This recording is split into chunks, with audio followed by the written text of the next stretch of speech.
Hello hello hello.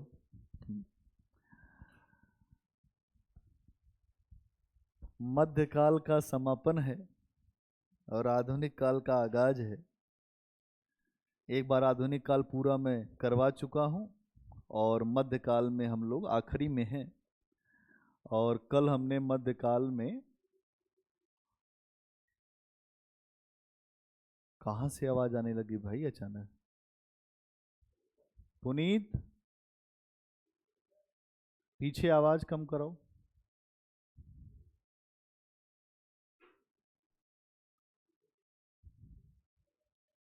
तो मध्यकाल में हम लोगों ने एक मोटी मोटी चर्चा की थी। आप सब इतिहास को कैसे देखते हो, मुझे बताओ पहले। कैसे हिस्ट्री देखते हो? एकदम अच्छा करती हो। मेरी हिस्ट्री पढ़ाने का तरीका थोड़ा अलग है। मैं स्टोरी टेलिंग से बताता हूँ। अगर आप लोगों ने कोई लेक्चर देखा होगा, है ना, जैसा ये कल बता रहे थे सर, कोई लेक्चर देखा है आपका? आमतौर पे देखो, जब आप बहुत बड़ी पेरीफेरी पर पढ़ाते हो तो वहाँ बहुत सारे बच्चे देखते हैं। अभी यहाँ पर इतने ही लोग आ पाए क्योंकि आयरन कर्टन बना हुआ है मार्केट में। हमारे पास ही नहीं आने देते कि वहाँ नहीं।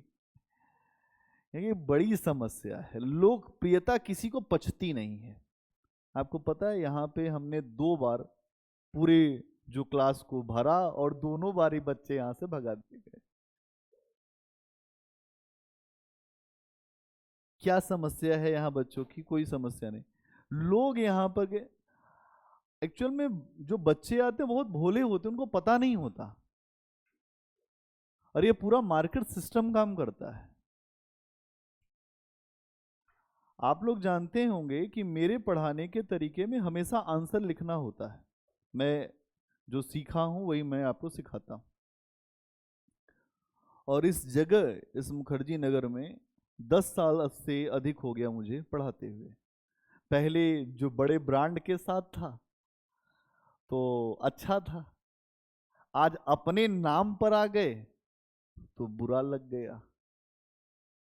श्रीमन आईएएस हमारा संस्थान है। और जब कोई पौधा बढ़ने लगता है तो कुछ लोगों के पेट में दर्द हो जाता है। अपना मिजाज कुछ ऐसा है कि हमें संघर्ष में आनंद आता है, वेदना में आनंद है। जीवन आसान हो सकता है और जीवन आसान करने के लिए तमाम ऑफर हमारे पास आते रहते हैं कि सर इतना नहीं, इतना ले लीजिए और ये जो है बंद कर दीजिए। हमने कहा भाई आप अपना अपने पास रखो, इसमें हमारी सहजता है। दर्द है तो क्या हुआ? आपको मैं छोटी सी घटना बताऊं, उसके बाद हम लोग टॉपिक पे आते हैं। मैं जब पटना गया, यहाँ पे बहुत सारे बच्चे थे क्लास में, जो जनरल स्टडी में भी, हिंदी साहित्य में भी। और जब मैं आया वापस तो यहाँ पर पूरे मार्केट में शोर कर दिया गया कि सर अब वापस नहीं आएंगे। हमारे बहुत सारे बच्चे अलग अलग जगहों पे चले गए, जो फीस भी दिए हुए। किसका नुकसान किया लोगों ने? क्यों नुकसान किया? उनको पता नहीं है। कभी कभी कुछ पता नहीं होता है और हम उस चीज को मान लेते हैं। जो अपने आप को कह रहे हैं कि हम गोरखनाथ हैं, उनको ये भी नहीं पता कि वो कुछ भी नहीं है। यहां पर कोई कितना भी बड़ा टीचर हो, अगर आपको टीचर अलग से मिल नहीं सकता और आप उससे पूछ नहीं सकते तो पढ़ने का कोई फायदा ही नहीं है। क्यों भाई वंशिका, ठीक कह रहा हूं नहीं ठीक कह रहा हूं? यहां ये चीज हुआ। अप्रैल के महीने में हमने यहाँ के जो बड़े संस्थाओं के एडमिशन को क्रॉस कर दिया। 9 एडमिशन हुए थे एक महीने में। पेट में दर्द हो गया सबके। और हम यहाँ आए, सब भाग गए। जब हम वापस आए वहां से तो हमने देखा खाली, और फिर आए फिर भर गया। क्यों? क्योंकि मुझे पता है कि मेरे पास क्या है। हमें मार्केटिंग बहुत दिन तक कोई किसी को नहीं दबा सकता। आप में से बहुत सारे ऐसे बच्चे होंगे जो सेलेक्ट होंगे। हमारे 2 ऐसे बच्चे हैं जो यहाँ नहीं आते लेकिन इस बार आईएएस मेंस दे रहे हैं। वो अलग से हमसे केवल व्यक्तिगत मेंटोरशिप लेते हैं, केवल मैं बोलता भरूं उनको, हाँ ये काम होना चाहिए, और मुझे पूरा विश्वास है उसमें से आईएएस जरूर एक बनेगा। किसको छिपाओगे? वो चिल्ला चिल्ला के बोलेगा, कहां तक छिपेगा मामला। अब आइए मध्यकाल पे। मध्यकाल में हम लोगों ने अब तक मुगल राजवंश को बेहतर तरीके से समझा, मुगल राजवंश को बेहतर तरीके से समझा कि मुगल राजवंश में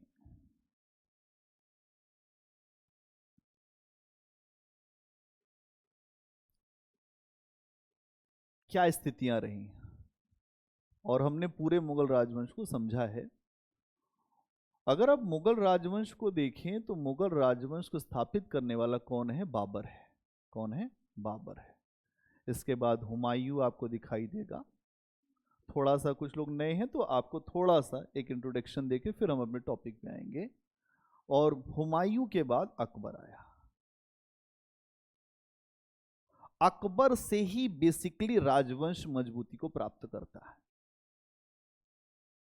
अकबर के आने से। मैं इतिहास को तथ्यों के सहारे कम बताता हूं, कहानी के सहारे ज्यादा बताता हूं। तथ्य तो सब जगह भरे पड़े हैं। मेरे पढ़ाने के बाद अगर आप हल्का सा भी कुछ भी, या तो घटना चक्र देख लें या जो एमसीक्यू आए हैं वो देख लें, मैं आपको ये कहता हूं लूसेंट और घटना चक्र तो आपको सब चीजों का टिप पे होना चाहिए अगर आपको सफल होना है तो। क्या बात समझ में आई? एक तो लूसेंट और दूसरा घटना चक्र। जब भी आप कुछ भी पढ़ते हैं, कोई भी कॉन्सेप्ट मैं आपको बताऊं, फैक्चुअल इंफॉर्मेशन, फैक्ट यहां से आप कैरी कर लेंगे। कुछ फैक्ट मैं बताऊंगा, कुछ फैक्ट छूटेंगे उसमें, लेकिन जो फैक्ट छूटेंगे वो आपकी नैतिक जिम्मेदारी, चूंकि आपको सफल भी होना है, क्योंकि पूरी कहानी जानने के बाद भी लिखने का तरीका फैक्ट से आता है। कुछ फैक्ट, कुछ आंकड़े, इससे हमारी बातें परफेक्ट होती हैं, पुख्ता होती हैं। जैसे मैं कुछ बताऊं तो आप जब भी घर जाएं तो उसमें कुछ छोटी छोटी पर्चियां लगा दें और उसके ऊपर लिख दें कि इस डेट पे ये हुआ, चिपका दें वहीं। हम यहां पर कोर कॉन्सेप्ट पे बात करेंगे। बाबर के बाद हुमायूं, हुमायूं के बाद अकबर। बहुत सारे युद्ध हुए हैं। अगर आप देखेंगे तो मुगल राजवंश से पहले भारत में दिल्ली सल्तनत थी। कौन सी सल्तनत? दिल्ली सल्तनत। और दिल्ली सल्तनत में एक शासक था इब्राहिम लोदी। इब्राहिम लोदी कान का बहुत कच्चा था। इससे कुछ सीखने को मिलेगा तुम्हें। कान के कच्चे लोग अपने जीवन में हमेशा असफल रहे।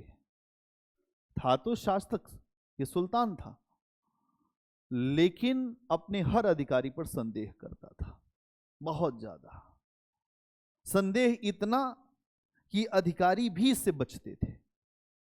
अभी हम कुछ बोलें कुछ और समझ लेगा। इसके समय में इसका चाचा था दौलत खां लोदी। क्या नाम था? कहां है? दौलत खां लोदी। और दौलत खां लोदी साहब जो थे पंजाब के शासक थे। ये भी उब गया था।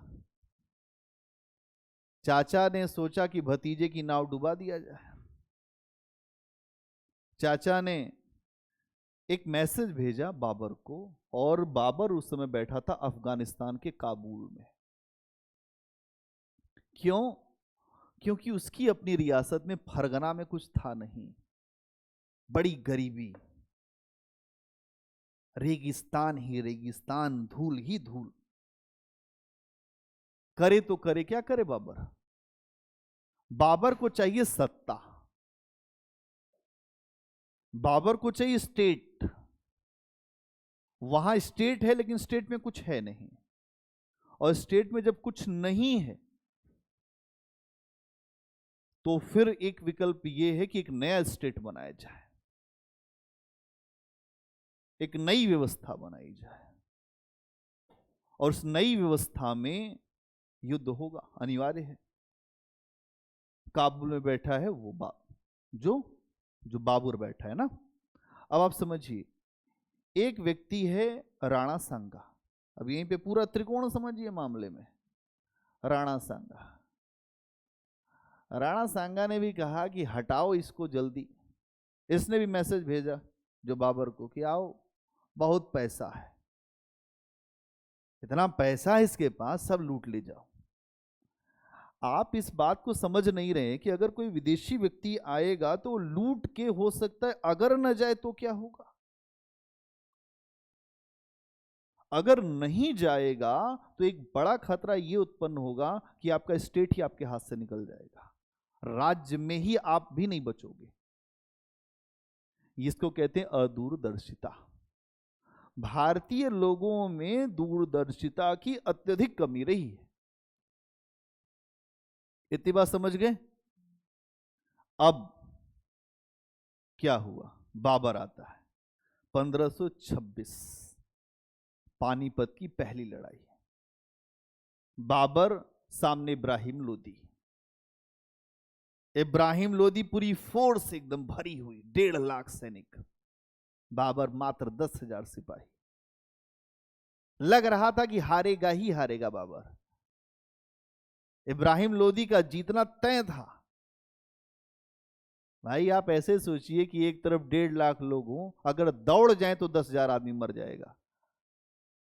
कुछ न करे, कोई हथियार नहीं, दौड़ जाए केवल बस।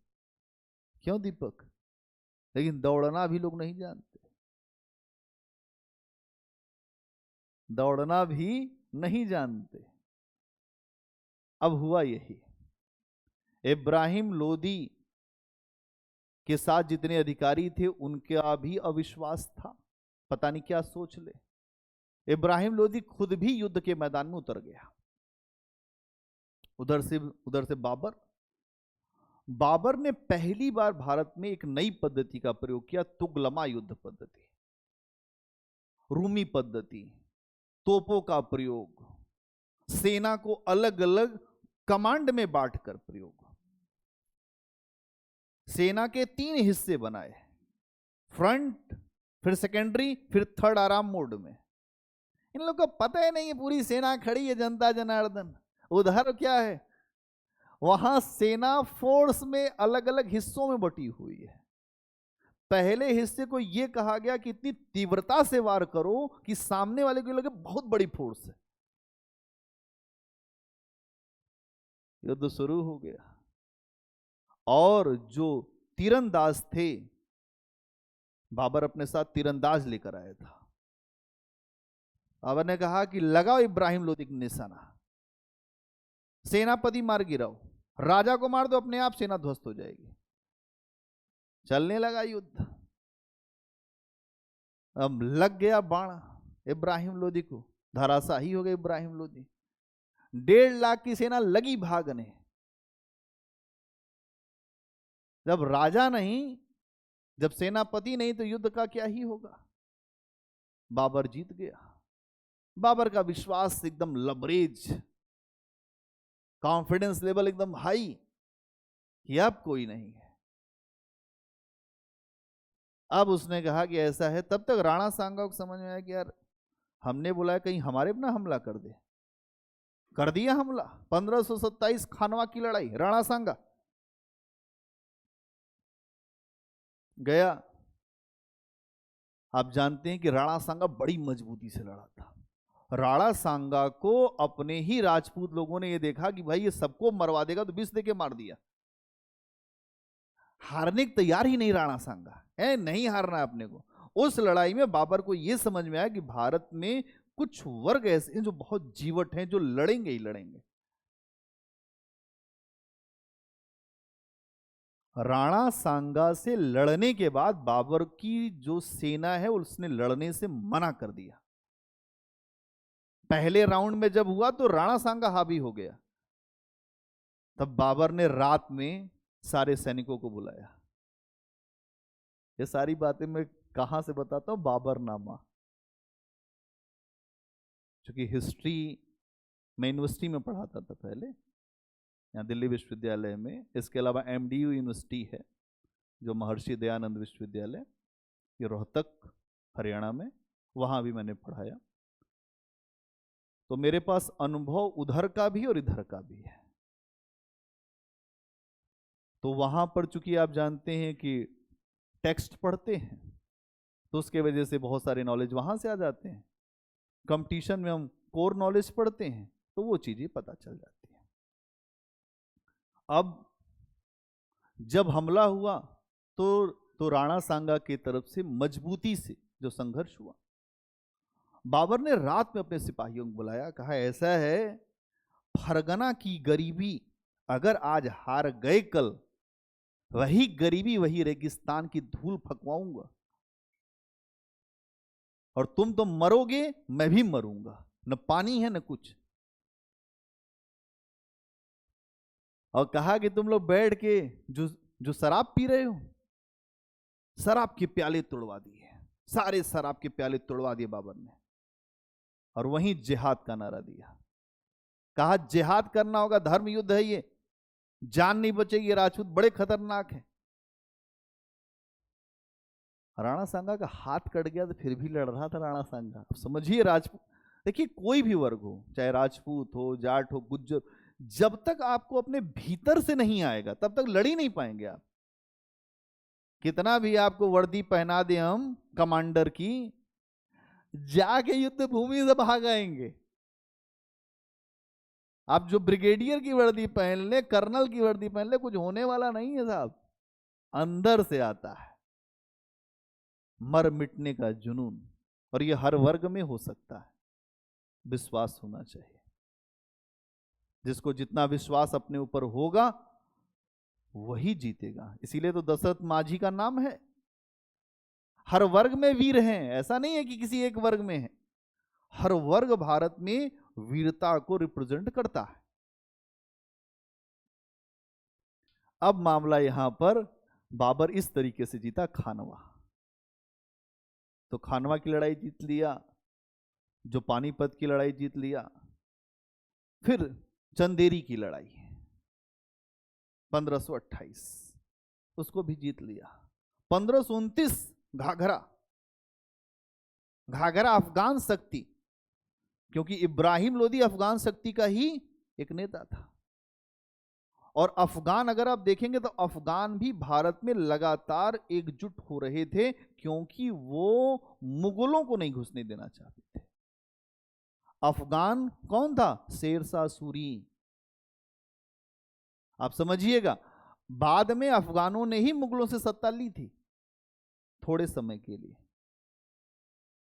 अफगान लगातार विरोधी हो रहे थे, लेकिन अफगानों को भी बाबर ने हरा दिया जो घाघरा की लड़ाई, लेकिन पूरे तरह से मारे नहीं जा सके। इसीलिए जब बाबर का समय समाप्त हुआ, 1526 से 1530 का समय है बाबर का, 1526 से 1530 लगातार लड़ाई, और हर लड़ाई में विजय। कमांडर है ये ना, इसको कोई फर्क नहीं पड़ता। जब अंदर से आ जाए कि नहीं मुझे तो जीतना ही है, तो फिर जीतना ही है। सारा संशय अपने भीतर होता है, फिर वही संशय बाहर निकल आता है। भगवत गीता में आता है संशय नाम विनश्यति। संशय का मतलब है विनाश। युद्ध में गए, कंफ्यूज हो गए कि अब अभी मैं जो बंदूक उठाऊं कि ना उठाऊं, तुरंत गोली लग जाएगी। कोई कंफ्यूजन नहीं, तुरंत फायरिंग होनी चाहिए। वहां एग्जाम में गए, अलर्ट मोड में है। कुल एग्जाम जाके पेपर बहुत कठिन हो गया। अरे पेपर तो कठिन आना ही है, इतना कंपटीशन, लाखों लोग बैठ रहे, पेपर तो और इजी रहेगा ही नहीं। अब यूपीएससी का पेपर लगातार टफ होता जाएगा। क्यों होता जाएगा पता है? आबादी भी तो बढ़ रही है। पहले इतने बच्चे एग्जाम देते थे क्या? पहले इतने बच्चे एग्जाम देते थे? नहीं देते थे। अब अब हर व्यक्ति को यूपीएससी देना है, हर व्यक्ति दे रहा है कि अगर यूपीएससी नहीं दिया तो मक्का में हज नहीं होगी। पता नहीं कहां से आ गया है मामला। पहले ऐसा नहीं था, आज के 10 साल पहले अगर आप जाएंगे, वही व्यक्ति देता था जो अपने गांव का टॉपर होता था। क्या समझ में आ रही बात? आज के समय में हर आदमी दे रहा है, इसीलिए असफलता का दर भी ऊपर चला गया। याद करो, पहले जिसकी राइटिंग वाइटिंग ठीक ठाक होती थी, ठीक ठाक लिखता है, इसको तैयारी कराओ। हम अपने जो परिवार से पहले ऐसे व्यक्ति थे जिसको इसलिए भेजा गया कि तुम ठीक हो, तुम जाओ दिल्ली। बहुत सारे पढ़ने वाले लोग थे, किसी को अवसर ही नहीं दिया लोगों ने, जो परिवार के लोगों ने भी अवसर नहीं दिया। भैया यहां पैसा मत लगाना। 10 साल पढ़ाया, क्योंकि ऐसा ये क्षेत्र है, इसमें एक बार आ गए तो फिर जा नहीं पाएंगे। इलाहाबाद हमारी कर्म भूमि रही, इलाहाबाद से ही पढ़े, इलाहाबाद यूनिवर्सिटी से, और फिर वहां से लेकर हमारी दिल्ली की यात्रा।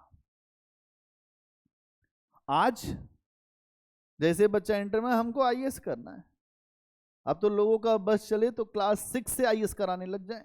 ऐप आ गया। ये क्या है? ये मार्केट सिस्टम है, सब कुछ सबका पैसा निकालने का चक्कर है। अरे जिस समय बच्चे का विवेक होगा तब तो आईएएस की तैयारी कराओगे, अभी तो उसको उसका जो सिलेबस है वो कवर कराओ। लेकिन ये प्रश्न कैसे समझेंगे आप? यूपीएससी के अधिकारी, या मतलब जो यूपीएससी के थ्रू जो लोग आएंगे, आप देखेंगे वहां पर जो हमारे परीक्षा का पैटर्न है वो समझ का पैटर्न है। रटने वाली विद्या यहां नहीं चलेगी। जो जितना अच्छा समझ का व्यक्ति होगा उसकी यूपीएससी में सफलता की दर उतनी ही ज्यादा है, कि आप क्वेश्चन को देखकर भय नहीं खाते, आपको क्वेश्चन के अंदर ही उत्तर दिखता है। अच्छा, इसका ये प्रोस्पेक्टिव है, इसका ये तरीका हो सकता है, आगे की राह ये है। तब आप हर प्रश्न को लिखने की स्थिति में जाएंगे। यहां हमें बहुत ही समझदारी से पढ़ना है। तो ये बात आपको समझ में आ गई। 1526 से 1530 तक बाबर का समय, और बाबर ने एक ऐसा राज्य बनाकर हुमायूं को दिया जो अभी प्रशासनिक रूप से बहुत कमजोर था। क्या था? यह प्रशासनिक रूप से बहुत कमजोर था। यहां पर जो विजय तो हुई, लेकिन यहां का जो प्रशासन था, एडमिनिस्ट्रेशन था, वो नहीं अच्छा कर पाया। वो टाइम ही नहीं था, केवल युद्ध ही युद्ध रहा। और एक बार बाबर से मिलने आया शेर शाह सूरी। वो अफगान सिपाही था, वो मुगलों की सेना में भर्ती हुआ था। अगर आपको किसी की रणनीति जाननी है, सबसे पहले उसकी सेना में भर्ती हो जाइए, अपने आप ही बता देगा। अगर आप किसी की रणनीति जानना चाहते, उसकी सेना में भर्ती हो जाइए। तो शेर शाह भर्ती हो गया। उसका नाम पहले शेर खान था, जो बचपन का नाम फरीद था। तो उसने शेर को मारा था, तो बंगाल के नवाब ने उसको शेर खान की उपाधि दिया था। अब समझो इस बात को। शेर खान जब गया तो बाबर से मिला, तो जब बाबर से मिला तो बाबर ने उसको देखा, देखता ही रह गया। और जब वो चला गया तो हुमायूं को बुलाया बाबर ने, कहा हुमायूं देखो, एक बात समझो, मैं रहूं या ना रहूं, इस शेर शाह से जरूर सतर्क रहना। ये बात मेंशन की है बाबर ने। इसके अंदर हिंदुस्तान के बादशाह बनने के सारे गुण हैं। जैसे पंडित जवाहरलाल नेहरू ने अटल बिहारी वाजपेयी को देखकर कहा कि एक दिन इस देश का प्रधानमंत्री बनेगा। युवा नेता थे अटल जी उस समय, जब पंडित नेहरू का समय था। जनता पार्टी की सरकार में विदेश मंत्री बने थे। नेहरू ने कहा था ये बहुत करामाती व्यक्ति है, बहुत आगे जाएगा। कोई आधार नहीं था भारतीय जनता पार्टी का, 1980 के बाद आप देखिए जनता पार्टी इस समय सत्ता में है और कोई मान नहीं रहा था कि ऐसा कुछ होगा। दूरदृष्टा लोग देख लेते हैं आगे भविष्य क्या होने वाला है। और जो व्यक्ति अपने आप ही बोलता है उसको भले ना पता, उसके अंदर की जो फ्रीक्वेंसी निकल निकल के बताती है कि आदमी बहुत आगे जाएगा। बाबर के अंदर वो सोच थी। हुमायूं लापरवाह।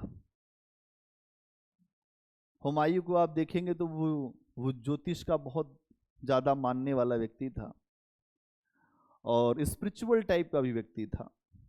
उसकी पत्नी जो शिया मत की थी, जो शिया गुरु थे, उनकी बेटी थी। और हुमायूं के सामने केवल एक संकट नहीं था, बाबर के और भी कई पुत्र थे, कामरान, अश्करी, हिंदाल और हुमायूं। बाबर मरने लगा, हुमायूं को बुलाया, कहा देखो अपने अपने भाइयों के साथ अच्छा व्यवहार करना बेटा। इस्लामिक पद्धति में भाइयों के साथ राज्य के बंटवारे का निषेध है और बाबर ने भी मना किया था राज्य मत बांटना। लेकिन हुमायूं के अंदर दया बहुत ज्यादा थी, मर्सी बहुत ज्यादा थी।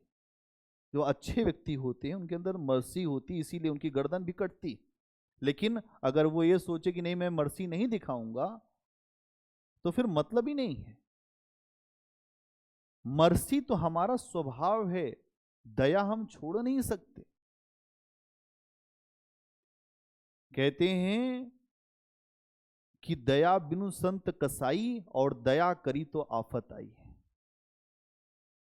अगर आप दया नहीं करते तो अच्छे आदमी नहीं हो, लेकिन अगर आपने दया ज्यादा किया तो मामला बिगड़ भी जाता है। हुमायूं ने दया किया, अपने भाइयों को राज्य बांट दिया और बाद में वही भाई जो हैं बार बार हुमायूं की लंका लगाते थे। कभी कोई विद्रोह कर दे, कभी कोई विद्रोह कर दे। हिंदाल ने तो एक बार अकबर को बांध दिया था किले की दीवार पर, कहा कि मार दो इसको तीर। अकबर को तब बचाया गया था। अकबर का हम तो उसी दिन समाप्त हो जाता। लेकिन जिससे भाग्य बनना होता है, जिसका इकबाल बहुत बुलंद होता है, वो आदमी मरता उड़ता नहीं है, वो जीता ही है। बाद में आप जानते हुमायूं के सामने एक तो अपने भाइयों का संकट और दूसरा अंदर राज्य का संकट। शेर खान अफगानों को लेकर एकदम तैयार कर रहा है। चुनार की एक मलिका है, उत्तर प्रदेश में एक स्थान है चुनार जो बनारस के पास है, और वहां पर एक किला है चुनार का किला। कभी आप देखें तो बड़ा अद्भुत किला है, देखा है मैंने, बहुत मजबूत और बहुत अद्भुत, जो गंगा जी के किनारे खुलता है पूरा। उस किले पर नियंत्रण का मतलब था कि पूरे जो बनारस और जो जो बिहार का इलाका है वहां पर नियंत्रण। उस किले की मलिका थी लाड मलिका, एक विधवा महिला थी। उससे विवाह कर लिया शेर खान ने। होशियार आदमी था, राजनीतिक विवाह जानता था कि राजनीतिक विवाह कैसे किए जाते हैं। इसका मतलब वो वहां का बादशाह बन गया, उस जो छोटे से इलाके का, वो चुनार का। आगे चल के हुमायूं ने 6 महीने तक इस किले का वो किया कि नहीं हमारे अधिकार में आ जाए, अधिकार में आ जाए, और अंदर ही अंदर उसको वहां उलझाए रखा जो शेर खान ने। और वो चला गया बंगाल और बिहार। उसने वहां पर पूरे युद्ध की तैयारियां की और आगे चल के हुमायूं को जो इतना बड़ा शासक था उसको शेर शाह सूरी ने कन्नौज और बिलग्राम के युद्ध में हरा दिया। जो 1539 में आप देखेंगे चौसा की लड़ाई हुई। और इस प्रकार एक भारत में बड़े परिवर्तन का संकेत बना, बड़ा परिवर्तन। मुगल राजवंश जिसको बाबर ने भारत में स्थापित कराया था, वो मुगल राजवंश हाशिए पर चला गया। एक नया वंश भारत में आया, सूरी वंश। हुमायूं चला गया ईरान के पास, जो राजपूतों के इलाके से बाहर निकल गया और एक निर्वासित जीवन जीने लगा। इसीलिए इतिहास का लेनपुल लिखता है, हुमायूं अपने जीवन भर लड़खड़ाता रहा और लड़खड़ाते लड़खड़ाते एक दिन मृत्यु को प्राप्त हुआ। राज्य तो मिल गया पिता से, लेकिन राज्य को संभाल नहीं पाया। क्या बात समझ में आ रही? और इसी बीच आप देखेंगे धीरे धीरे धीरे धीरे शेरशाह सूरी भारत में एक राज्य को स्थापित कर रहा है और एक मजबूत जो प्रशासनिक व्यवस्था उसके सामने उसने एक निर्मित किया। आगे चल के हुमायूं अपनी वापसी करता है। वापसी के क्रम में एक अधिकारी है बैरम खान, जो अकबर का संरक्षक हुआ, और यहीं से आप देखें इतिहास का पूरा रुख बदलता है। हुमायूं की मृत्यु हो जाती है। इसके बाद 1555 के बाद आप देखेंगे भारत में अकबर नाम के एक व्यक्ति का आगमन होता है। और अकबर बहुत उसकी आयु नहीं है, 9 साल का लड़का है। बैरम खां चूंकि उसका संरक्षक है, बैरम खां कुछ भी न करने दे उसे, कुछ भी करने नहीं दे रहा। बाद में बैरम खां को भी अकबर ने कहा तुम हज पे जाओ, जबरदस्ती, और वहीं उसकी हत्या हो गई। अकबर ने धीरे धीरे पूरे सिस्टम को संभाला, एक मजबूत मुगल राजवंश की स्थापना। अगर आपके सामने एक बात है, वास्तविक संस्थापक के रूप में आप किसे देखते हैं, वो है अकबर। अकबर के आगे एक शब्द लगता है द ग्रेट अकबर। कोई महान ऐसे नहीं होता है, महानता किसी को जन्मजात नहीं मिलती है। अकबर एक छोटा बच्चा, आज आप सोचिए कि 9 साल के बच्चे को गद्दी पर बिठा दिया, जो वो क्या निर्णय ले सकता है। लेकिन जब परिस्थितियां हमें बनाती हैं, जब आंधियां लोरियां सुनाती हैं, जब आंधियां लोरियां सुनाती हैं और विपदाएं दूध पिलाती हैं, तो वैसा व्यक्ति बहुत बचपन में ही बहुत ज्यादा समझदार हो जाता है। जैसे हामिद ईदगाह का 3-4 साल का बच्चा कितना समझदार है, ऐसे ही अकबर है, समझदारी बहुत ज्यादा, पढ़ा लिखा नहीं है लेकिन अनुभव बहुत ज्यादा है। उसने देखा है कि कौन आदमी कितना गद्दार हो सकता है। और बाद में अकबर ने एक व्यवस्थित राज्य बनाया और उस राज्य में शेरशाह सूरी का आधार लिया। मतलब शेरशाह सूरी की प्रशासनिक व्यवस्था को आधार बनाकर अकबर अपने राज्य को बनाता है। और यहीं से भारत में एक नया समीकरण आता है सामने, राजपूत और मुगल संबंध। राजपूत और मुगल संबंध क्या है? क्या है राजपूत मुगल संबंध? अकबर के समय में राजपूत मुगल संबंध का मतलब यह है कि भारत के वैधानिक शासक कौन थे? राजपूत। उनको पूरी वैलिडिटी मिली हुई थी भारत में शासन करने की। मुगलों के शासन को स्वीकार नहीं किया जा रहा था भारत में, क्योंकि यहां बहुसंख्यक आबादी हिंदुओं की थी। इसीलिए अकबर सबसे पहला ये शासक रहा भारत में। आप जानते हैं अकबर का जन्म भी राजपूतों के यहाँ ही हुआ था, अमरकोट के राजा के ही किले में हुआ था। हुमायूं जब अपना खराब समय काट रहा तो उसको राजपूतों ने ही सहयोग दिया था। समझ में आई बात? इसलिए राजपूतों को लेकर हुमायूं और बाद में अकबर बहुत ज्यादा सकारात्मक मानसिकता से रहा। इसीलिए यहां एक बात आती है, मुगलों में सबसे महत्वपूर्ण बात, मुगल राजपूत संबंध। भारत में मुगलों को स्थापित करने वाले राजपूत हैं। कैसे? राजपूतों के द्वारा मुगलों की सत्ता को स्वीकार किया गया। उसके बदले मुगलों ने यह कहा कि आपके यहां हम आंतरिक रूप से दखल नहीं देंगे, ना आपके धर्म पर, ना आपकी व्यवस्थाओं पर, और आपको अलग से भी रियासतें मिलेंगी जहां आप हमारे अधिकारी के रूप में काम करोगे। इसीलिए राजपूतों का हर प्रकार से विकास हुआ, आर्थिक विकास भी हुआ, राजनीतिक विकास भी हुआ, और उनके राज्य में उनका धर्म भी बच गया। दोनों तरफा फायदा है। लेकिन यह संबंध शाहजहां के समय में आकर बिगड़ने लगा। शाहजहां के समय में आकर जो बिगड़ने लगा। आप जानते हैं शाहजहां कौन है? कौन है शाहजहां? 1627 से 1658 का समय है शाहजहां का। शाहजहां भी एक राजपूत जो राजकुमारी थी उन्हीं का पुत्र था। बात समझ में आ रही? लेकिन उसने एक निर्णय निकाला कि राजपूतों के साथ वैवाहिक संबंध नहीं होगा आज के बाद। मैं तो हूं चलो ठीक, लेकिन आगे से अब मुसलमानों का या मुगलों का राजपूतों के साथ कोई वैवाहिक संबंध नहीं होगा। यहीं से राजपूत और मुगल अलग अलग होने लगे। और यहां इस बात को भी समझिएगा, यह भी कहा गया कि राजपूतों को मुगल राज दरबार में जो बहुत विशेष महत्व दिया जा रहा वो भी नहीं होगा। अकबर के समय में राजा मान सिंह का पद इतना बड़ा था, जो राजकुमारों को पद मिलता था वही पद राजा मान सिंह का था। आप समझिए, राजपूतों को सम्मान बहुत दिया मुगलों ने, और इससे राजपूतों का बहुत ही चहुमुखी विकास हुआ। आज आप जो जाके देखें, जो जयपुर शहर है, उतना निर्माण, उतना पैसा कहां से आया? ये मुगलों से ही तो पैसा आया। उनके अधिकारी थे जयसिंह, भाई मनसबदार तो थे जयसिंह, राजा जयसिंह, और वहां के राजा थे आमेर के। भाई मारवाड़ के राजा थे राजा जसवंत सिंह,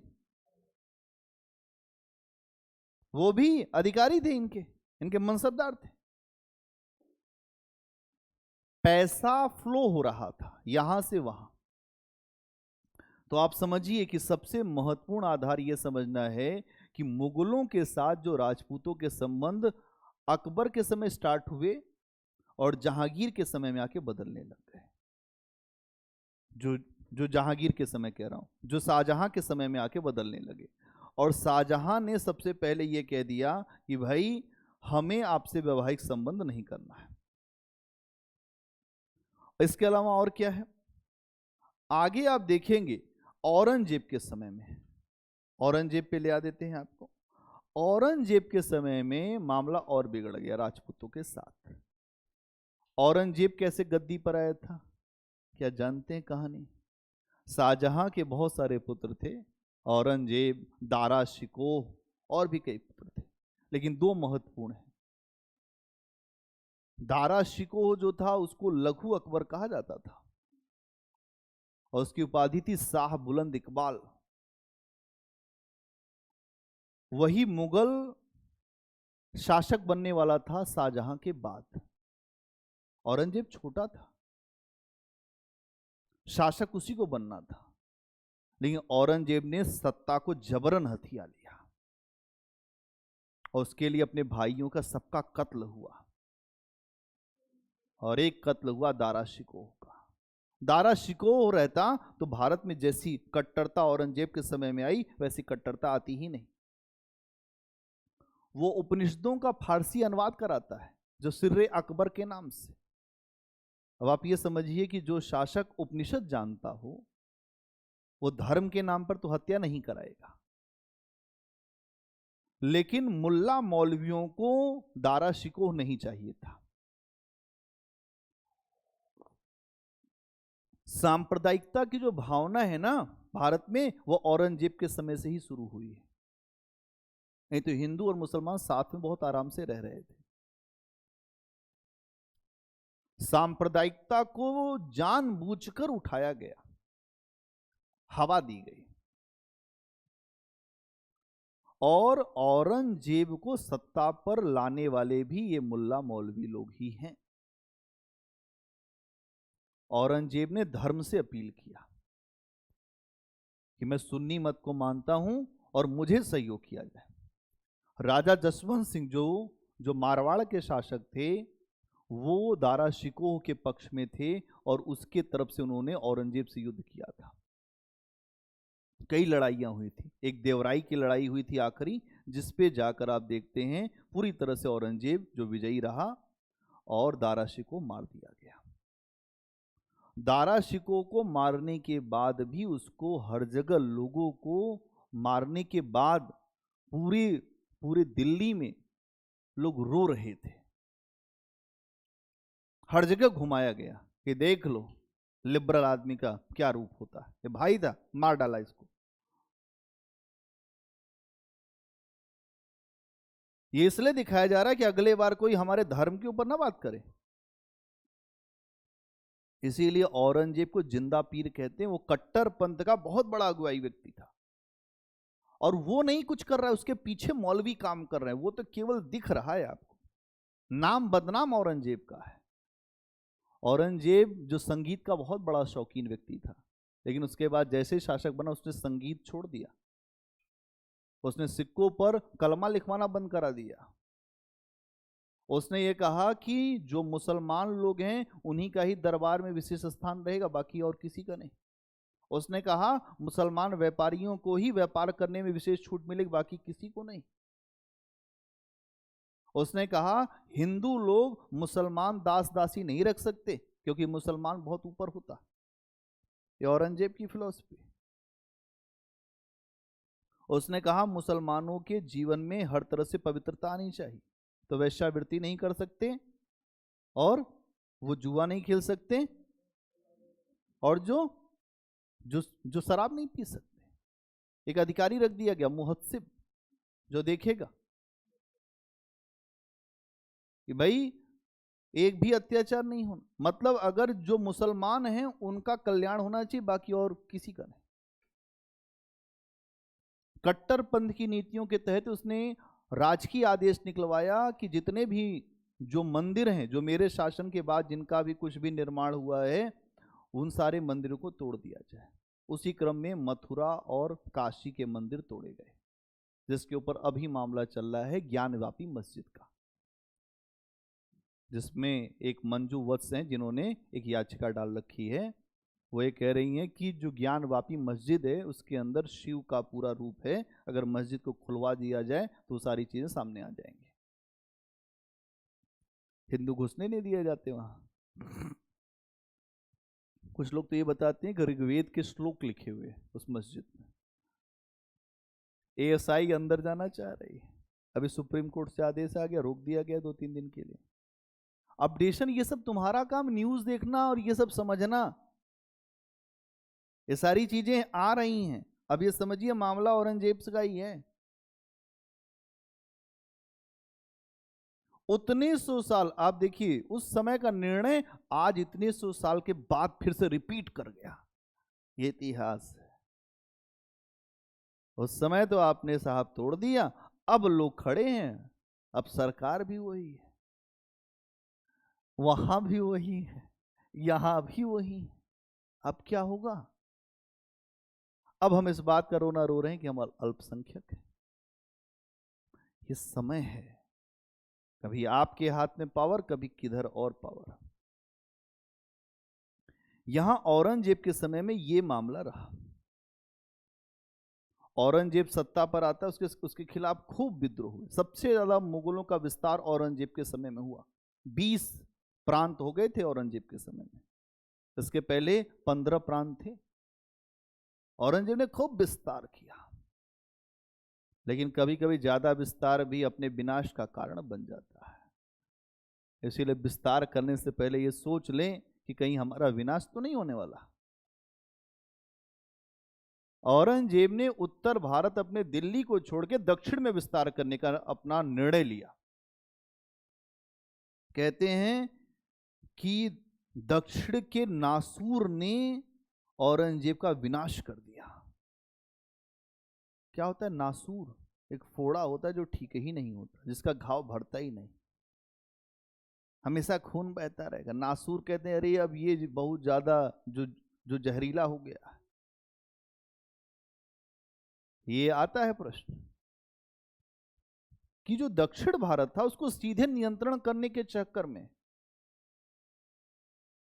जो गोलकुंडा, बीदर, बरार, सबको उसके, वो ये चाहता था हर जगह अहमदनगर मेरा ही शासन हो, सब जगह जो मुगलिया राजवंश ही रहेगा। पश्चिम में है आपके मराठा, उत्तर प्रदेश में बुंदेलखंड के हिस्से में है बुंदेला, राजस्थान और इधर के उत्तरी राजस्थान के आसपास के इलाकों में है जाट, हरियाणा में है सतनामी, राजपूत अलग हैं, सिख अलग हैं, सब विरोध कर रहे हैं औरंगजेब का। एक तरफ से विरोध हुआ इसका, पहली बार मुगल बादशाह का इतने बड़े पैमाने पर विरोध हुआ। लेकिन जितना विरोध उतना ही औरंगजेब आगे बढ़ता था। औरंगजेब अपने समय में बहुत शक्तिशाली था, अंग्रेजों पे नाराज हो गया एक बार, तो सारे अंग्रेजों को उठा के बंद कर दिया, माफी मांगे घुटने बैठ के, तब छोड़ा कंपनी को। समझ लिया, औरंगजेब की शक्ति बहुत ज्यादा थी, कंट्रोल्ड, पूरा पावर उसके हाथ में था।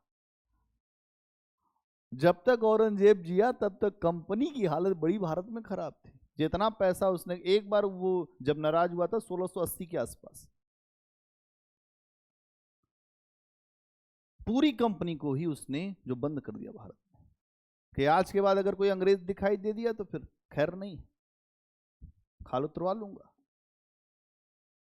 अंग्रेज सारे अधिकारी आए, सब ने माफी मांगा, हुजूर गलती हो गई, आप ही माई लॉर्ड हैं, हम अभी समझ नहीं पाए थे। वेट किया गया 1707 का कि आप पहले मरो। औरंगजेब के समय तक कोई भी अंग्रेज कोई एक्टिविटी करने को तैयार नहीं था।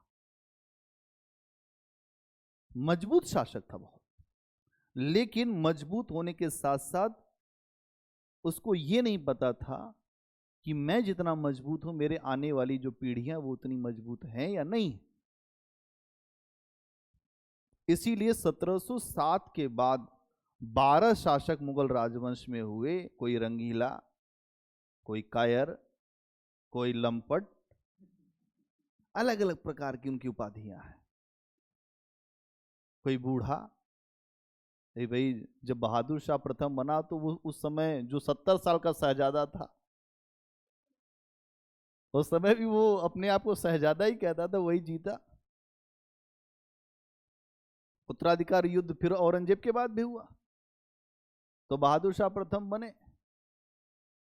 औरंगजेब ने इतने घाव कर दिए थे भारतीयों के ऊपर कि औरंगजेब के वंशजों को देख के लोग यहां नफरत करते थे, ये हटाओ सबको जो है जल्दी।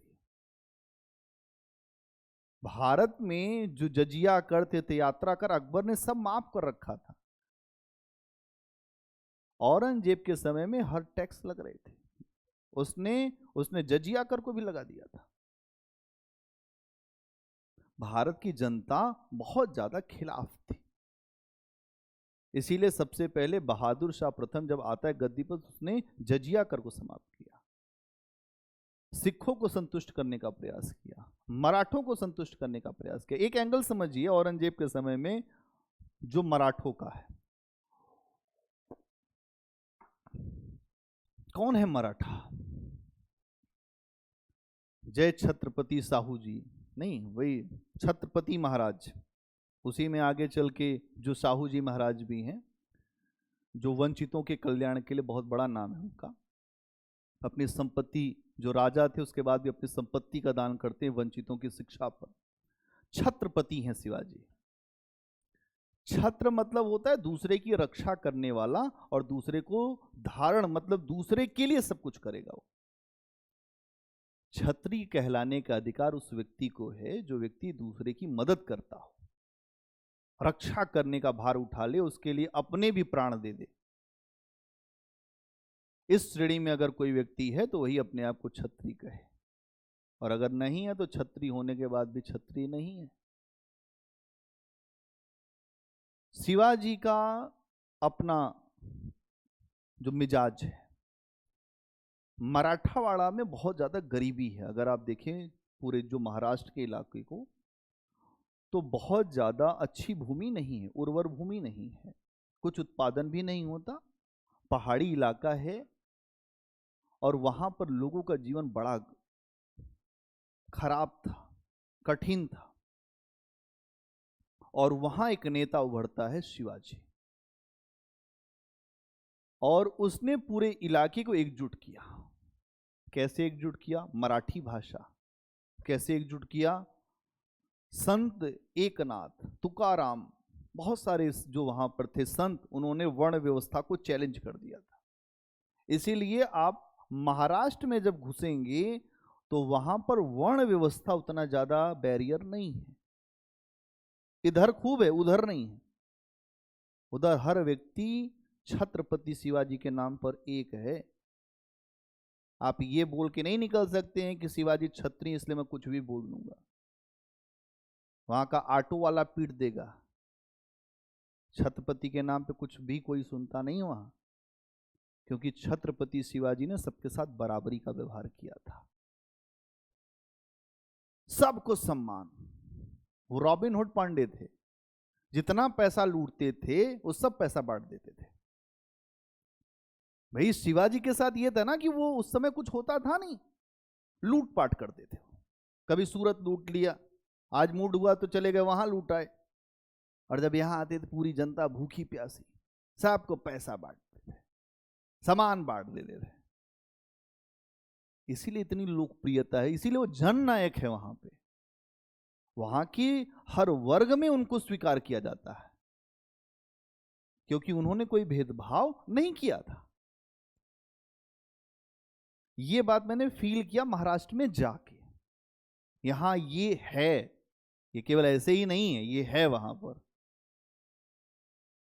बहुत सारे लोग उन्हीं के नाम पे राजनीति भी करते हैं, लेकिन समझना पड़ेगा कि ये जो कैरेक्टर हैं शिवाजी, ये सबको एक करते हैं। उन्होंने एक नारा दिया, जो मराठी लोग हैं वो सब एक है, मराठी मानुष, मराठावाड़ा। तब लोग एक हो गए, खड़े हो गए सब शिवाजी के साथ, ये नहीं हमें लड़ना है। उन्हीं के तो ये सारे वंशज हैं, जो सिंधिया, जो गायकवाड़, होलकर, भोसले, ये सब उन्हीं के ही हैं। सब उन्हीं के ही जो बनाए हुए सैन्य अधिकारी रहे। बाद में इन्होंने अपना अपना वंश बनाया। यह है मराठा। औरंगजेब के लिए ये शक्ति जो उभर रही थी मराठावाड़ा में, ये बहुत खतरनाक थी, क्योंकि औरंगजेब विस्तारवादी शासक था और ये भी विस्तार चाहते थे। कुछ इतिहासकार तो ये भी कहते कि औरंगजेब की मृत्यु के बाद भारत के अगले दावेदार मराठे ही थे। लेकिन एक घटना घट गई 1761, अहमद शाह अब्दाली की लड़ाई। इसको पानीपत का थर्ड वार कहते हैं। मराठों ने अपने शत्रु बहुत पैदा किए। ये एक बात समझिए, इतिहास से कुछ सीखने को मिलता है। आपकी विजय उस समय होगी जब आपके शत्रुओं की संख्या कम हो। आप बहुत शक्तिशाली हैं, लेकिन आपके इतने ज्यादा शत्रु हैं कि वो शत्रु आपका उस समय तो कुछ नहीं बिगाड़ पाएंगे, लेकिन वो शत्रु अगर आपके मित्र होते तो आपको उस समय विजय मिल जाती। लेकिन व्यक्ति अपने ईगो में, अपने अभिमान में छोटे छोटे जो शत्रुओं को कुछ समझता नहीं, बाद में वही सब शत्रु एक होकर आपको समाप्त करते हैं। क्या समझ में आ रही बात मैं क्या बताना चाह रहा हूं? इतिहास की एक बड़ी सीख। मराठा बहुत शक्तिशाली, उसमें जब आगे बढ़ने लगे मराठा, वो शिवाजी का कद बढ़ने लगा, तो औरंगजेब ने कहा कि अब इसको दबाओ, मारो। औरंगजेब ने तो प्रयास तो किया ही किया। जो बीजापुर का सुल्तान था वो भी नहीं बढ़ने देना चाहता था। आपने खूब कहानी सुनी होगी अफजल खान की। अफजल खान को भेजा। अफजल खान ने कहा युद्ध लड़ने से पहले हम दोनों लड़ लें आपस में, तो युद्ध भी करने की जरूरत नहीं होगी। यह प्रस्ताव रखा वो शिवाजी ने कि हम दोनों लड़ लेते हैं, अगर जो जीत जाएगा उसकी विजय मान ली जाएगी, तो सेनाओं का भी खून नहीं बहेगा। अफजल खान को जो दिखाया गया शिवाजी, बहुत छोटे से थे,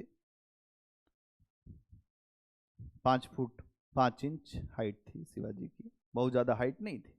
अफजल खान की हाइट थी जो 7 फुट से ज्यादा। अफजल खान को लगा कि मैं ऐसे ही पकड़ लूंगा, दबा के मार दूंगा। लेकिन हिम्मत कहां से आती है? हिम्मत आती है अंदर से। कहां से आती हिम्मत? अंदर से। पहुंचे शिवाजी और पहने थे बगनखा, पकड़ के ऊपर चढ़ गए उसके ऊपर। अब मार बगनखा, उसको इतना बगनखा मार दिया अफजल खां वहीं मर गया। हाहाकार मच गया कि भाई ये इस व्यक्ति ने उसको मार गिराया। औरंगजेब चूहा कहता था जो शिवाजी को, चूहा है वो जो मराठावाड़ा का, छिप जाता है।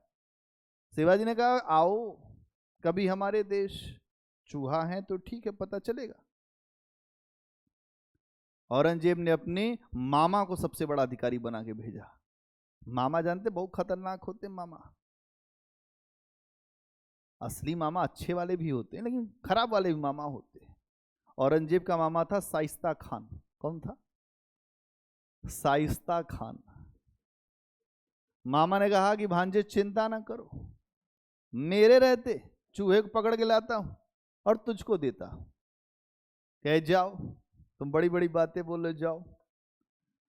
मामा आए और मामा जो है पूना में आराम करने लगे, जो महल में पूना में आराम करने लगे। आ गया जो शिवाजी को मैसेज हो गया कि शाइस्ता खां के यहां पर अपना डेरा डाल रखा है पूना में।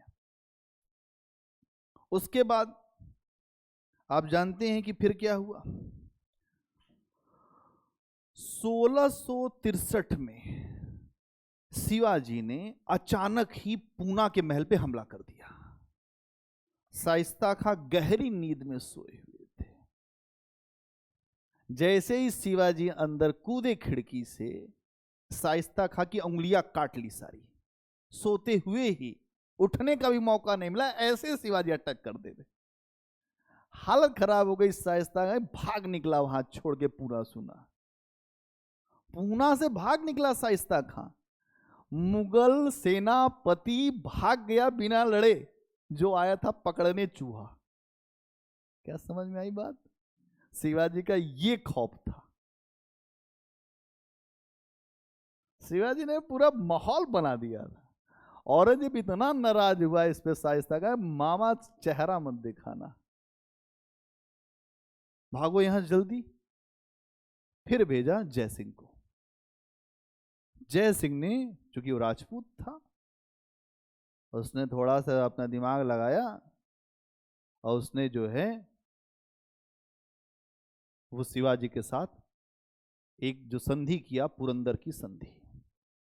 कहा ऐसा है, चलो मैं तुमको सम्मानित कराऊंगा, औरंगजेब बहुत अच्छा है, राजा की उपाधि दिलाऊंगा, मनसब दिलाऊंगा, जैसे मैं वैसे तुम, कोई दिक्कत नहीं, तुम स्वतंत्र शासक की तरह रहना।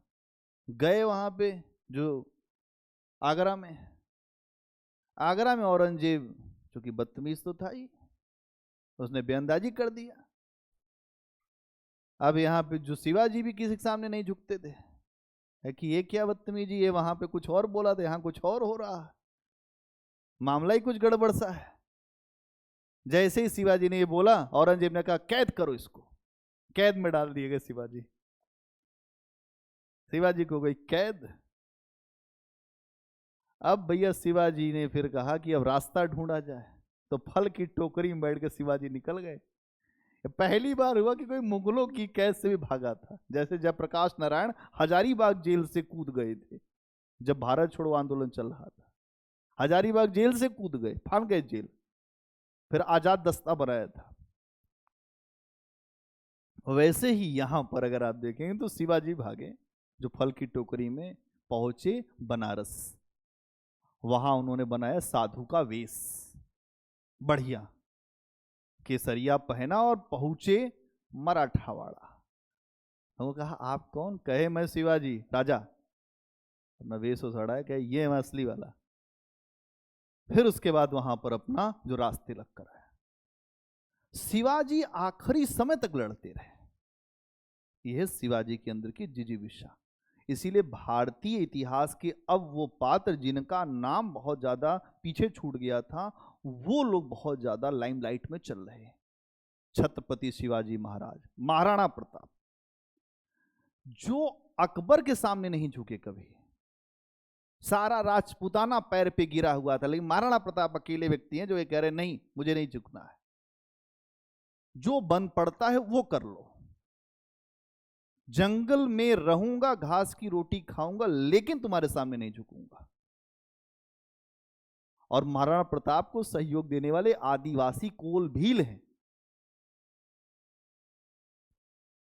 जिनके साथ महाराणा प्रताप बैठ के खाना खाते हैं। राजा हैं, जनता के साथ बैठते हैं, यह है वेलफेयर स्टेट।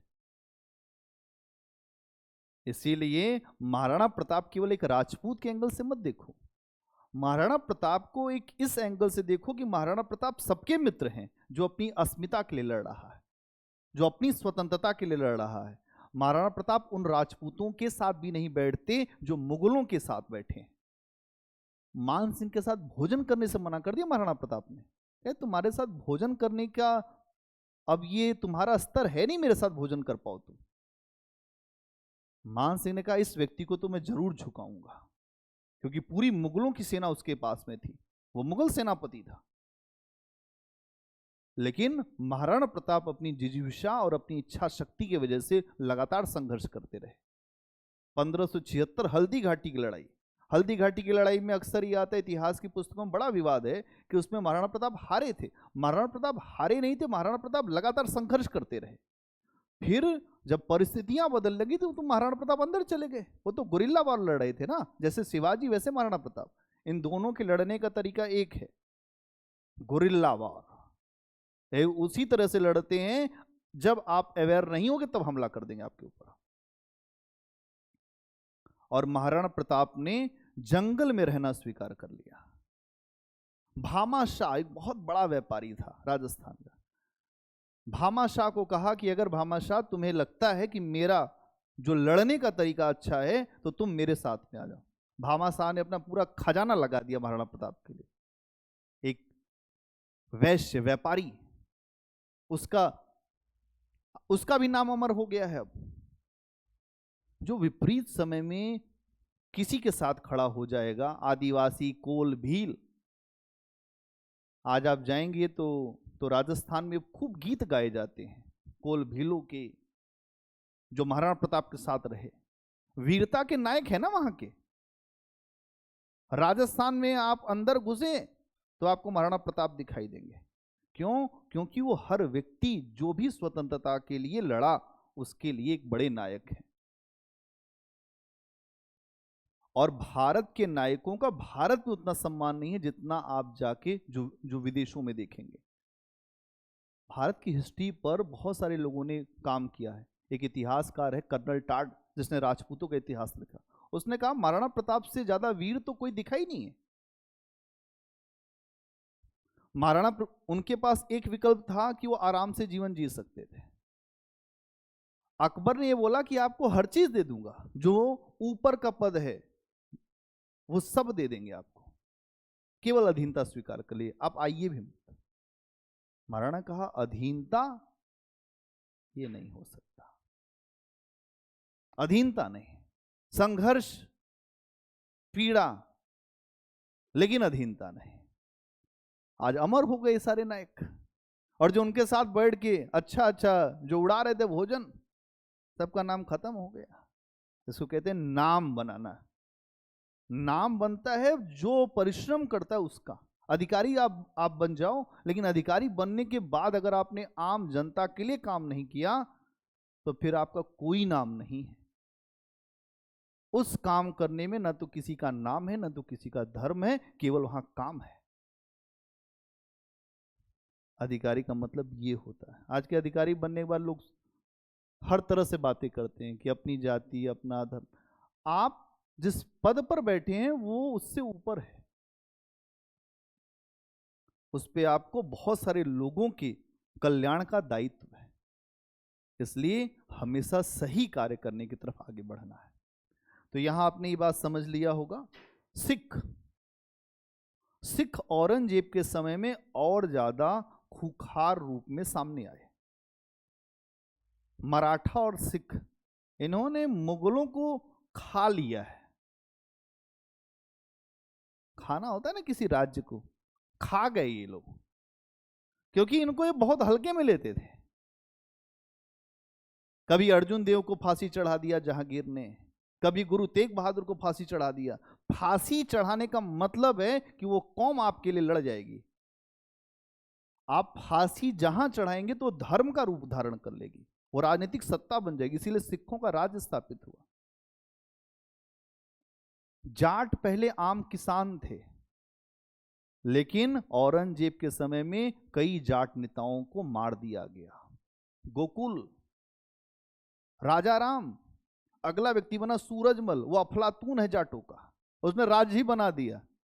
आगरा के पास से आप जब निकलेंगे तो आगरा मथुरा को जो लेकर भरतपुर जो स्टेट बना, वो बना जाटों के द्वारा। औरंगजेब की नीतियों का परिणाम है ये। क्या बात समझ में आ रही? क्योंकि जो बलिदान देगा वो बलिदान का उसका फायदा भी तो वही लेगा। अरे लड़ेगा नहीं, कायर की तरह से बैठा रहेगा, उसको तो कुछ भी नहीं मिलने वाला है। क्या मिलेगा उसको? कुछ भी नहीं। इसीलिए लड़ना है। बिना लड़े तो आज तक कोई पाया नहीं, तो आप कहां से पाएंगे? ये बात आपको समझनी पड़ेगी कि ये सारे कुछ फैक्टर रहे। और यहां पर अगर आप देखें औरंगजेब की धार्मिक नीति, हम लोगों ने इतनी पूरी चर्चा कर ली थी, फिर भी आपको एक ओवरऑल कहानी मैंने जो अभी आपके सामने रखा। हम आ चुके थे बिल्कुल इसके समापन पे, जो मुगल राजवंश लगभग समाप्त हो चुका है, और हम लोगों ने इसमें हर चीज देख लिया था। औरंगजेब की धार्मिक नीति, राजपूत नीति, और मुगल साम्राज्य का पतन, और जो इनकी प्रशासनिक व्यवस्था उसको भी देख लिया था। ठीक है। अब एक प्रश्न मैं अगर आपसे पूछूं कि दक्षिण के नासूर ने औरंगजेब को मार दिया, टिप्पणी करें। दक्षिण के नासूर ने औरंगजेब को समाप्त कर दिया। हाँ, तो लिखो प्रश्न। दक्षिण के नासूर ने औरंगजेब को समाप्त कर दिया। दक्षिण के नासूर ने औरंगजेब को समाप्त कर दिया। आपको अभी एक चीज बताऊंगा, मनसबदार, आपने खूब नाम सुना होगा मनसबदारी व्यवस्था का, है ना? क्यों नाम सुना मनसबदारों का? अभी बताता हूं मनसबदार क्या होता है।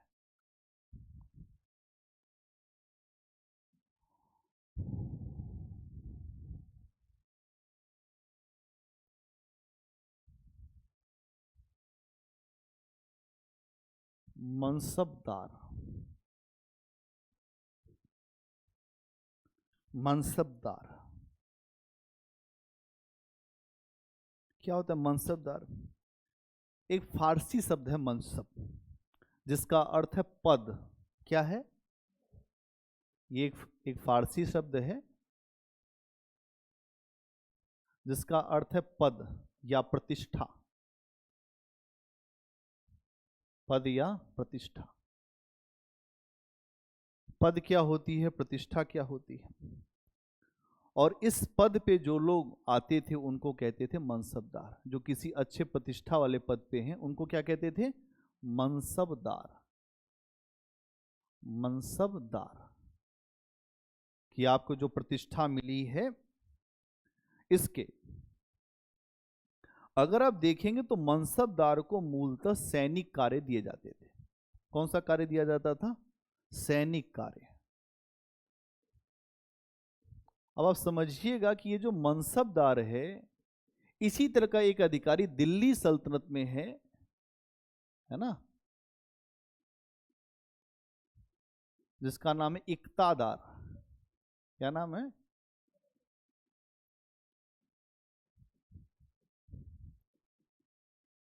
प्रांत का अधिकारी है। सेम इसी तरह का पद जो है मनसबदार है। क्योंकि आपको यह समझना पड़ेगा, अगर आप उस जगह से लिंक करेंगे तो यहां समझ में आएगा। ठीक है।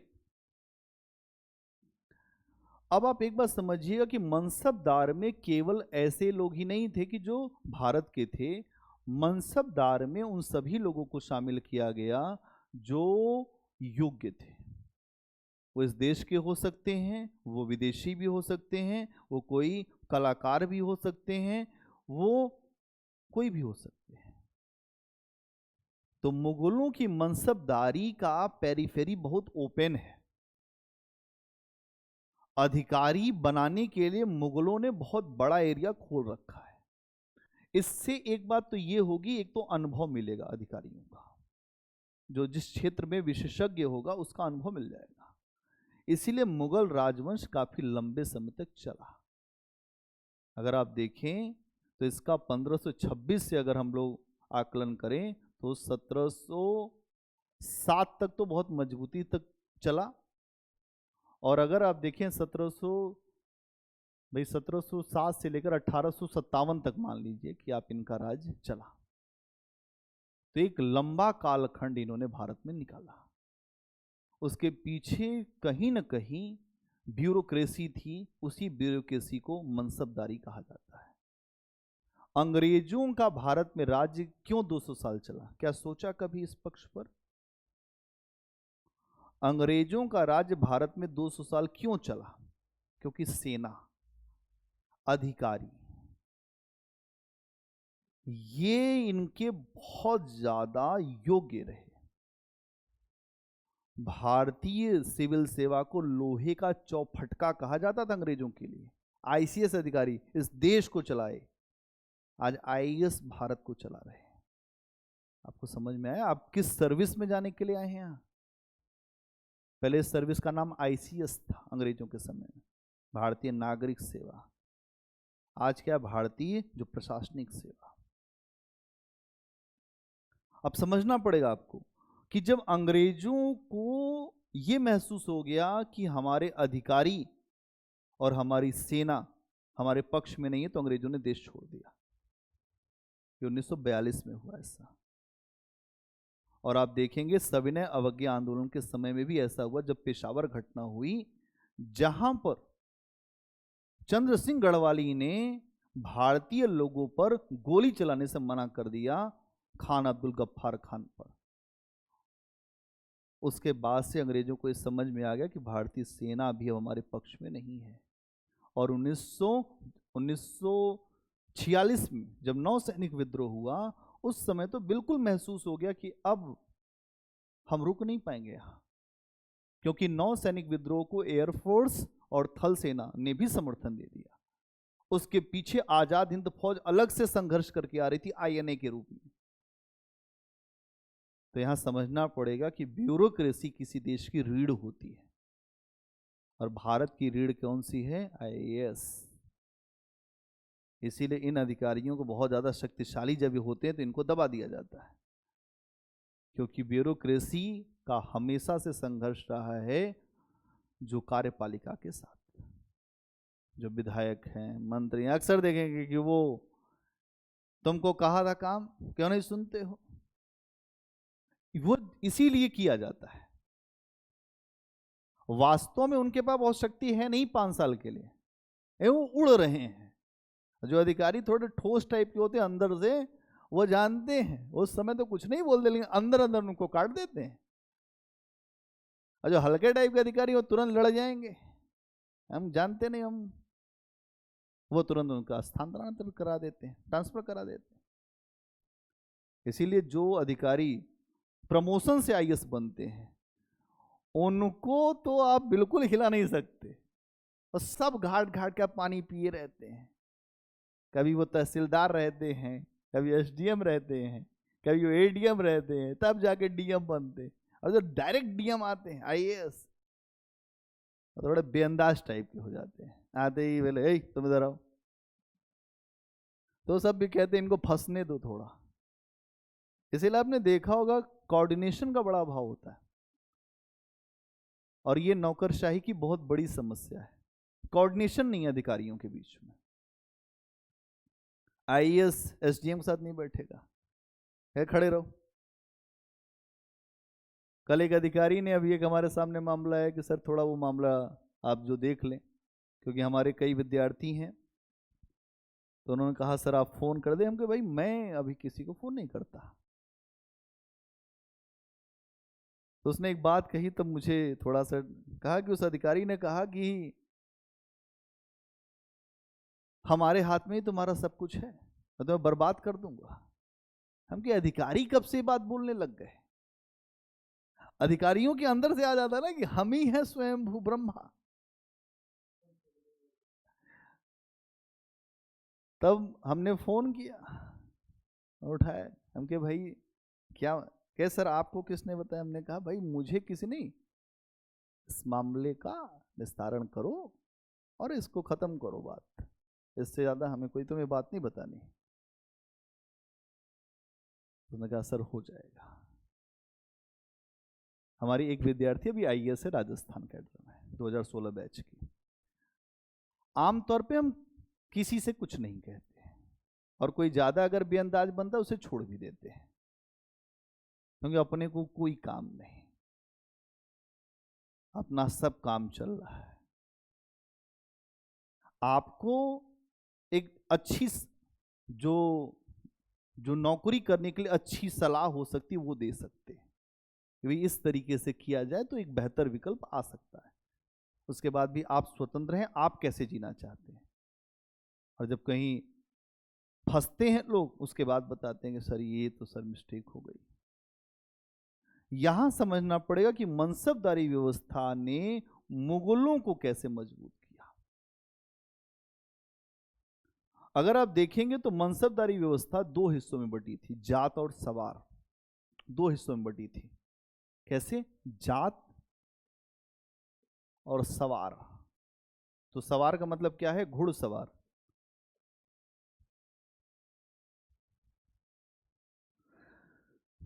ठीक है। अगर आप देखेंगे पद, इसका मतलब क्या होता है? पद, इसका मतलब क्या है? पद, कि आपका पद क्या है, उसी आधार पर ही आप रखेंगे सवार। जैसा पद वैसे सवार की संख्या, उतने ही घुड़सवार लेकर आप चल सकेंगे। जिसके पास जितना बड़ा पद उतने ही घुड़सवार। तो यहां आप देखेंगे, अगर हम इसकी बात करते हैं तो इससे है किसी की प्रतिष्ठा, इससे है किसी की प्रतिष्ठा, कि आपका कितनी का आपका जो जात है ये आपकी प्रतिष्ठा। और जो सवार है उसका मतलब ये है कि सैनिक और पशुओं की संख्या कितनी रखी जाएगी, सैनिक और पशुओं की संख्या कितनी रखी जाएगी। सैनिक और पशुओं की संख्या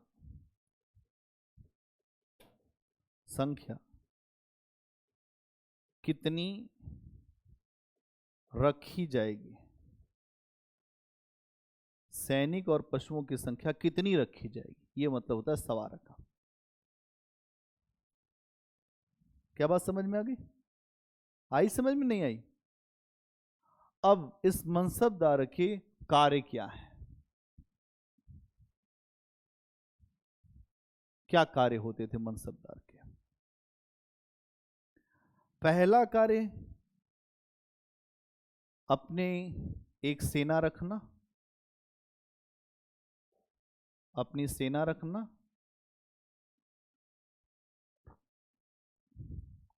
और जब बादशाह को जरूरत हो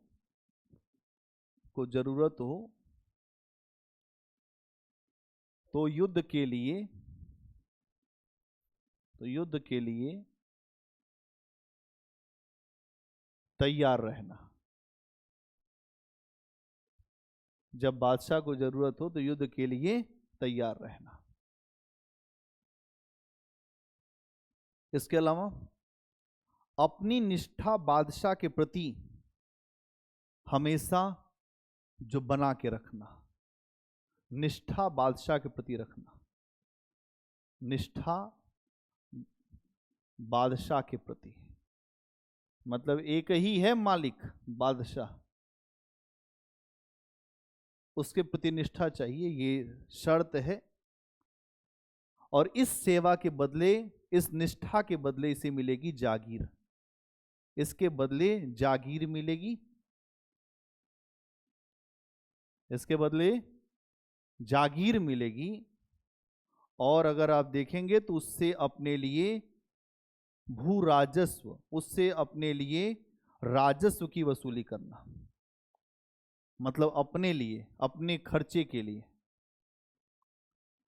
अपने खर्चे के लिए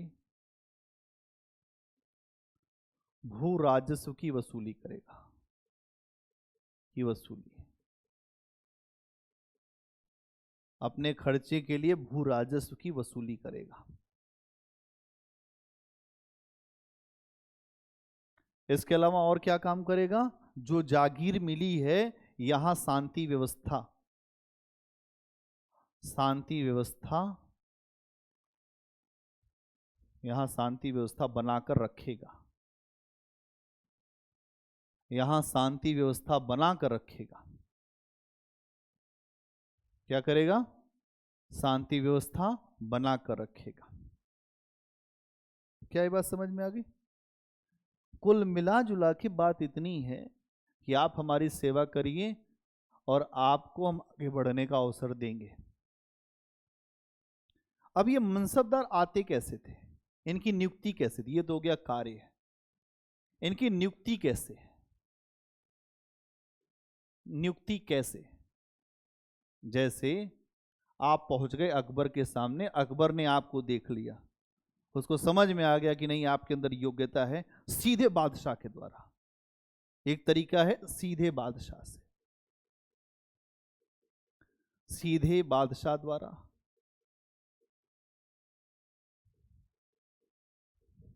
ठीक है, जो सीधे बादशाह के द्वारा। एक तरीका है कि केंद्रीय जो मीर बख्शी है, एक मीर बख्शी अधिकारी है, ये कौन है?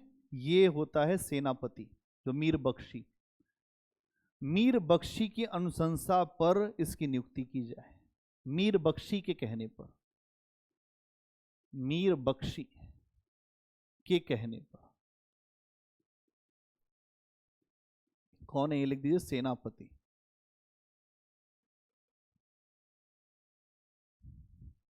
कौन है? सेनापति के कहने पर।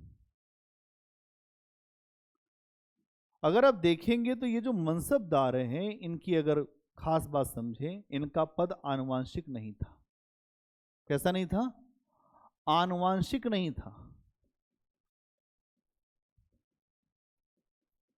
आनुवांशिक नहीं था। अगर आपने थोड़ा बहुत भी इतिहास पढ़ा होगा तो इक्ता व्यवस्था इसीलिए समाप्त हो गई कि फिरोज शाह तुगलक जैसे लोगों ने उसको आनुवांशिक कर दिया। जब तक वहां पर ट्रांसफर पोस्टिंग होती थी तब तक इक्ता व्यवस्था बेहतर चलती रही। जैसे ही इक्ता को आनुवांशिक कर दिया गया तो अयोग्य लोग भर गए इक्ता में, इक्तेदार के रूप में।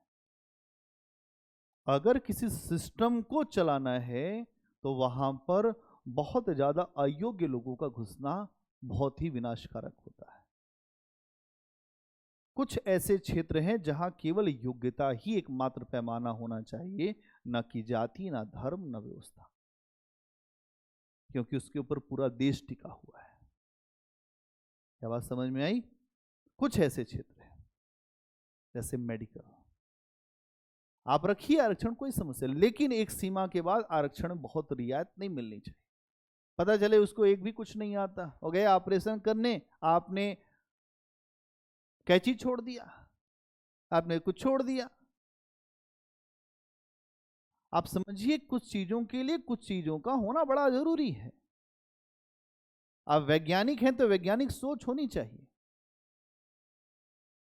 वैसा टेम्परामेंट होना चाहिए, और अगर नहीं है ऐसा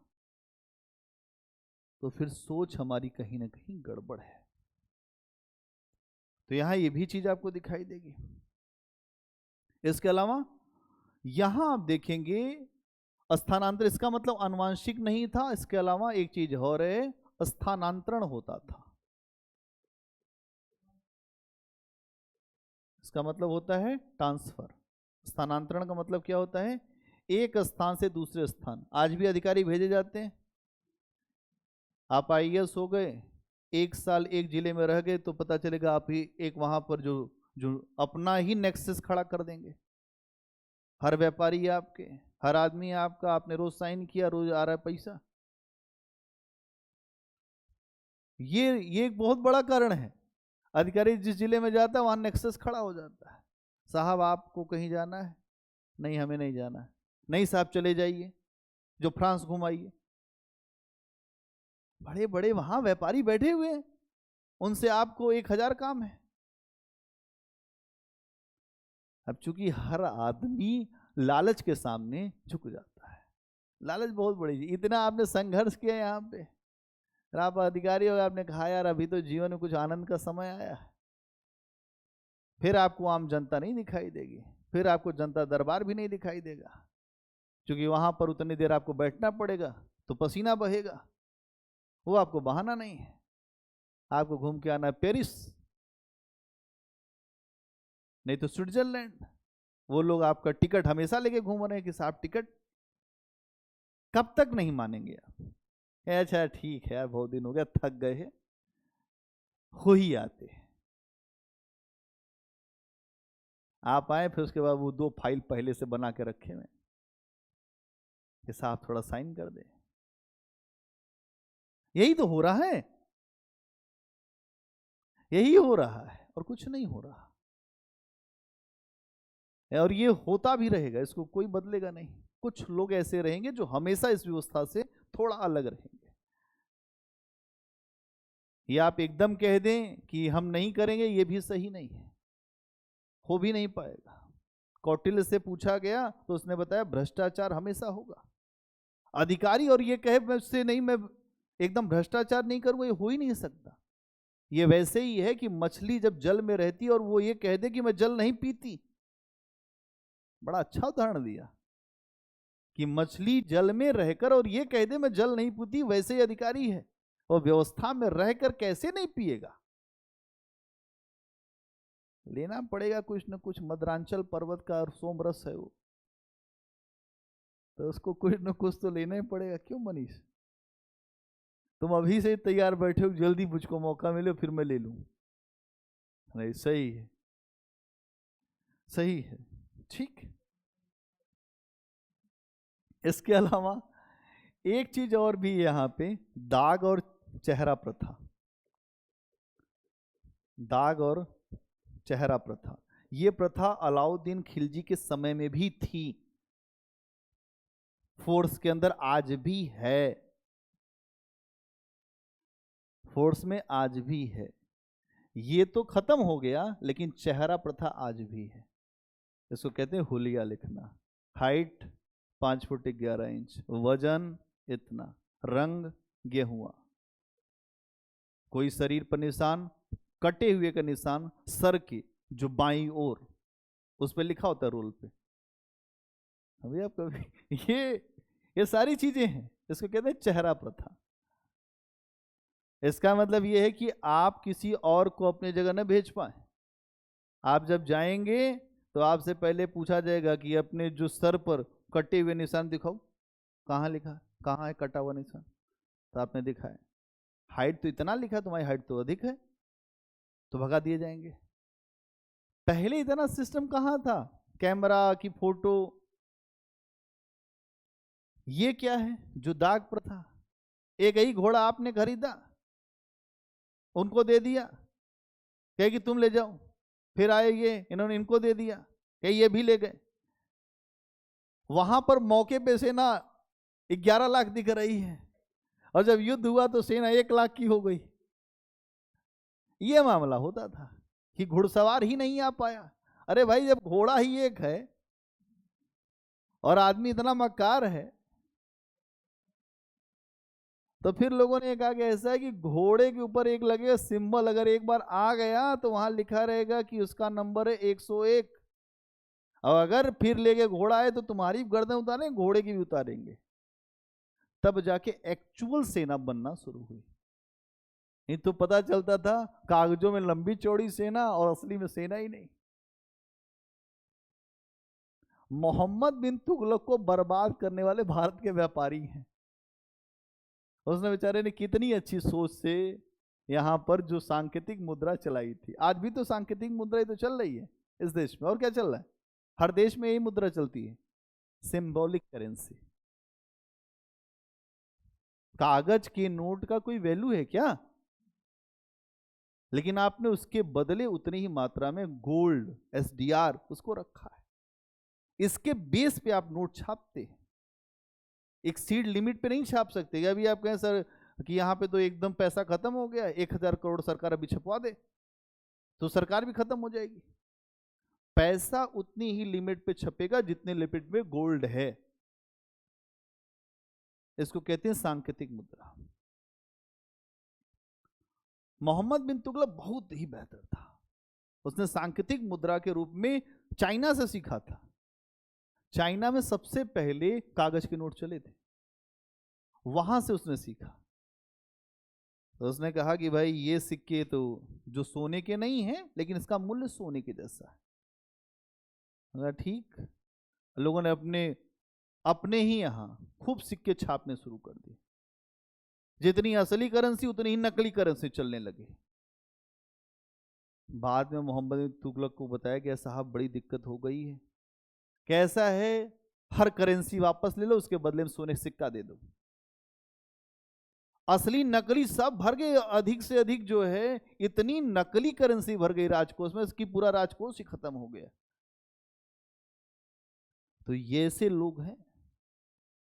इसीलिए कभी कभी सख्ती बहुत ज्यादा जरूरी है।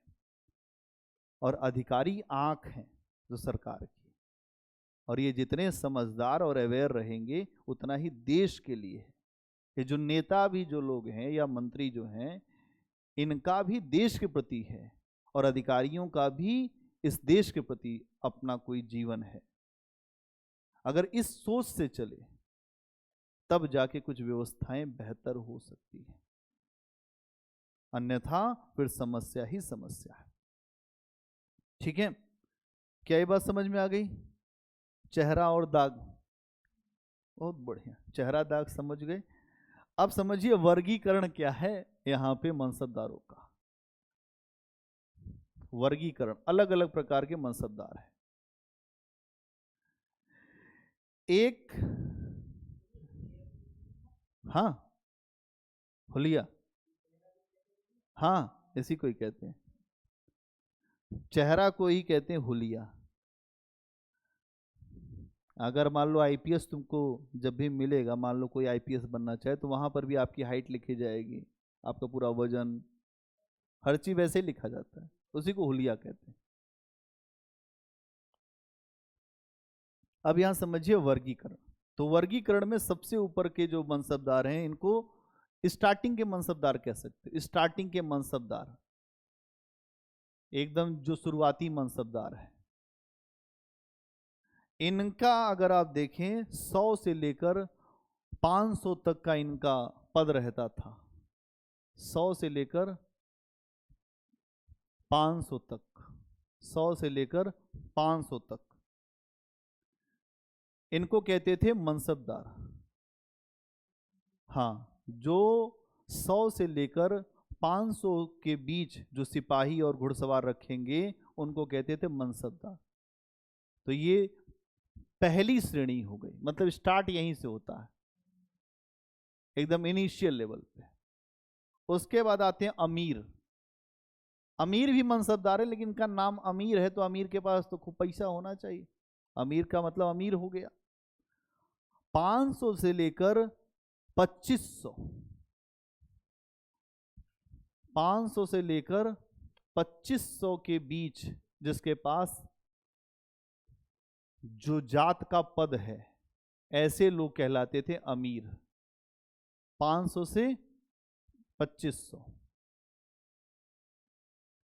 इसके बाद आता है अमीर ए उमरा, इसके बाद का पद है अमीर ए उमरा।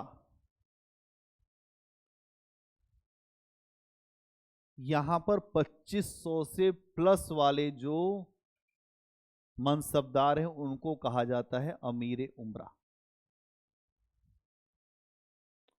जो 2500 से ऊपर वाले पद के लोग हैं। ठीक है, आज के लिए यहीं रुक जाओ, कल इसके आगे चर्चा करेंगे। थोड़ा सा आपको समाज बताएंगे मुगलों का कि इनका समाज क्या है।